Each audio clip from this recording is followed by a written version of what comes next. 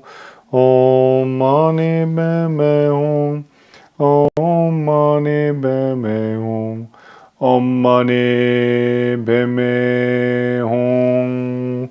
By this merit may I obtain omniscience, defeat the enemy wrongdoing, and so free all beings from the ocean of existence, with its stormy waves of birth, aging, sickness, and death. Precious mind of awakening, may it arise in those who are without it, and never fade from those who hold it, but continually grow from strength to strength. May the glorious Lama's lotus feet be firm, may bliss and joy fill the reaches of space, as we gather the accumulations and purify obscurations. May I and all without exception be swiftly brought to Buddhahood. Thank you again for joining us. I'll just make some brief comments, especially for those people on Zoom, because I can see how they're meditating, but I think it'll be useful for most people in general. Alex, just be careful about your head position, because to me it seems like the head's drooping forward a little bit too much. The head should be so that it said the crown of the head is over the center of the spine. And you can imagine as if like from the crown, the fontanelle, then there's a string that's holding you up. So it keeps the spine very straight. If the chin drops too much, the head comes forward. And Jacob, your spinal position, everything looks really great. Shoulders nice and open. Just maybe your hand position is better than it was before, but I think they're kind of too far away. You kind of draw the hands a little bit back further towards the navel chakra, so it's closer into your belly. And welcome to our new meditator, Jeremy. Your posture looks really good.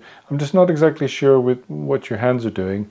And generally, we've got two positions in the Karma Kagyu. One is, this is the Nyingma style, where the hands are on the knees, or in the position of equipoise, and it's kind of like a saucer, and it sits in your laps. It looked to me like the hands were either like this or like this when you're meditating. Yeah, or you're doing like a interlocking. So maybe just be careful about that. The main thing about this is that the palms open, it takes the elbows back and opens up the chest area, and they kind of rest naturally. It's called the poise of the mudra of equipoise. So anyway, and Bonnie, your head's still tilting to the right. You got to look in the mirror. I think in general that's good, and I can see it even more so because you got the window behind you. So it's like a box, right? So it's with a grid on it. I can see exactly that your head's going. So if you put like a kind of really kind of disorganized pattern behind you, then I won't be able to notice that you're crooked. But if you've got like a Renaissance painting box behind you, then I can see exactly if you're straight or not. It's really important. Most important thing is our spine is straight, and that's from the kind of base up until the crown of the head, because we're trying to have the flow of energy through the central channel in the body, and that really helps meditation. So again, thank you everyone for joining us, and we'll see you next week.